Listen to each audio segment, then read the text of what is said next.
تلنگانہ میں شدید گرمی کا قہر، 24 گھنٹوں میں 22 افراد کی موت۔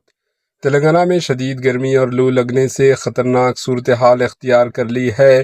ریاست کے مختلف ڈسٹرکٹس میں صرف 24 گھنٹوں کے دوران ہیٹ اسٹروک اور شدید دھوپ کے باعث 22 افراد کی موت کی اطلاع ہے۔ مرنے والوں میں بزرگ افراد، کسان، زراعی مزدور، اسٹوڈنٹ اور کھلے مقامات پر کام کرنے والے لوگ شامل ہیں۔ سب سے تشویشناک صورتحال سابقہ ورنگل خطے میں دیکھی گئی، جہاں ایک ہی دن میں 9 افراد کی موت کی اطلاع ملی۔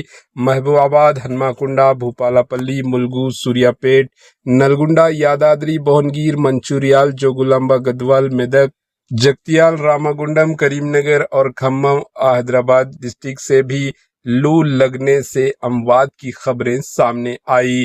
شدید گرمی کے سب سے زیادہ اثر ان افراد پر پڑ رہا ہے جو روزگار کے لیے دوپہر کی تیز دھوپ میں باہر رہنے پر مجبور ہیں۔ محکمہ صحت نے عوام سے اپیل کی ہے کہ وہ دوپہر کی ٹائمنگ میں غیر ضروری طور پر باہر نہ نکلیں، زیادہ پانی پئیں، سر ڈھانپ کر رکھیں اور بچوں و بزرگوں کا خاص خیال رکھیں۔ دوسری جانب آندھرا پردیش بھی شدید ہیٹ ویو کی زد میں ہے، جہاں 1 مارچ سے 19 مئی 2026 تک 325 مشتبہ ہیٹ اسٹروک کیسز رپورٹ ہوئے، جبکہ صرف مئی میں 96 کیسز سامنے آئے۔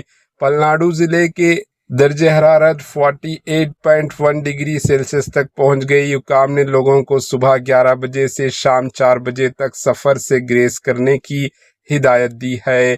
آپ کے علاقے میں کتنی دھوپ ہے؟ کامنٹ کے ذریعے ضرور بتائیں۔ Bureau report, AHN news. AHN news کے YouTube چینل کو سبسکرائب کریں اور بیل آئیکن کو دبانا نہ بھولیں تاکہ آپ کو ہر نئی آنے والی ویڈیو کا نوٹیفیکیشن بر وقت مل سکے۔